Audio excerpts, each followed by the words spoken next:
Welcome back to dine with Ann. ഇന്ന് നമുക്ക് സദ്യയിലൊരു പ്രധാന വിഭവമായിട്ടുള്ള ഇഞ്ചിക്കറി അഥവാ പുളിയിഞ്ചി എന്നൊക്കെ പറയും ചില സ്ഥലത്ത്. അത് നമുക്ക് എങ്ങനെ ഉണ്ടാക്കുന്നതെന്ന് നോക്കാം. അതിനുവേണ്ടി ഞാനിവിടെ 100 ഗ്രാം ഇഞ്ചി എടുത്തിട്ടുണ്ട്. അത് തൊലിയൊക്കെ ഒന്ന് കളഞ്ഞ് നന്നായിട്ട് കഴുകി വൃത്തിയാക്കി ഒരു മിക്സി ജാറിലിട്ട് നമുക്കൊന്ന് ക്രഷ് ചെയ്തെടുക്കാം. അതല്ലാന്നുണ്ടെങ്കിൽ ഒന്ന് പൊടിയായിട്ട് അരിഞ്ഞെടുത്താലും മതി. ഇനി ഒരു ചെറിയ നാരങ്ങ വലുപ്പത്തിലുള്ള വാളംപുളി എടുത്തിട്ടുണ്ട്.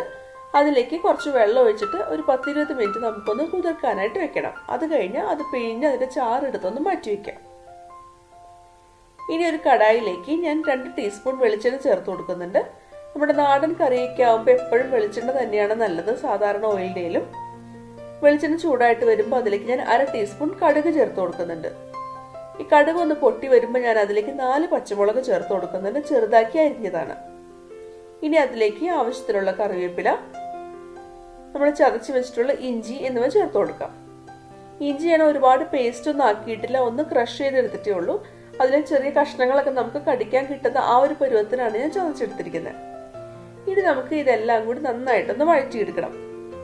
ഇഞ്ചിയുടെ കളറൊക്കെ ഒന്ന് മാറി അത്യാവശ്യം നന്നായിട്ടൊന്ന് മുരിഞ്ഞു വരുന്നത് വരെ നമുക്കൊന്ന് വഴറ്റിയെടുക്കണം.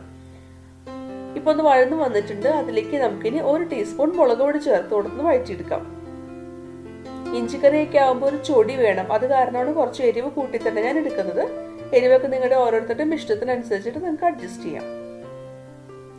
ഇപ്പൊ മുളക് പൊടി നന്നായിട്ട് മൂത്ത് വന്നിട്ടുണ്ട്.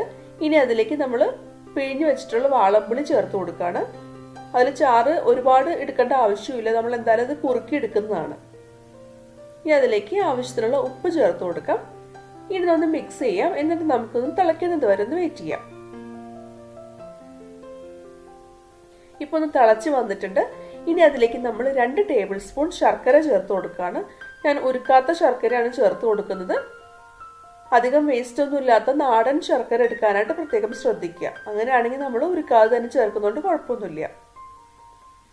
ഇപ്പൊ നന്നായിട്ടൊന്ന് തിളച്ച് കുറുകി വന്നിട്ടുണ്ട്. ഇതാണ് അതിന്റെ ഒരു കറക്റ്റ് പാകം. ഇനി നമുക്ക് ഫ്ലെയിം ഓഫ് ചെയ്യാം.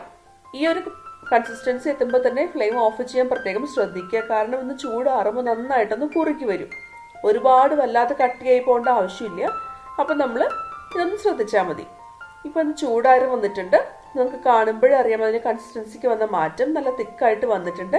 ഇതാണ് ഈ ഇഞ്ചിക്കറിയുടെ ഒരു പാകം എന്ന് പറയുന്നത്. അപ്പൊ ഇതുപോലെ ഇഞ്ചിക്കറി വെച്ചിട്ടില്ലാത്തവർ ഒന്ന് ട്രൈ ചെയ്ത് നോക്കുക. ഇത്തവണത്തെ ഓണത്തിന് ഒരു വെറൈറ്റി ഇഞ്ചിക്കറി ആയിക്കോട്ടെ. അപ്പൊ വീഡിയോ ഇഷ്ടമായിരുന്നുണ്ടെങ്കിൽ ലൈക്ക് ചെയ്യാനും കമന്റ് ചെയ്യാനും ഷെയർ ചെയ്യാനും മറക്കരുത്. എന്റെ ചാനൽ ആദ്യമായിട്ട് കാണുന്നവരാണെങ്കിൽ ഒന്ന് സബ്സ്ക്രൈബ് ചെയ്തേക്കാം. അപ്പൊ വീണ്ടും വേറൊരു അടിപൊളി റെസിപ്പി ആയിട്ട് അടുത്ത വീഡിയോയിൽ കാണാം. അതുവരെ ബൈ.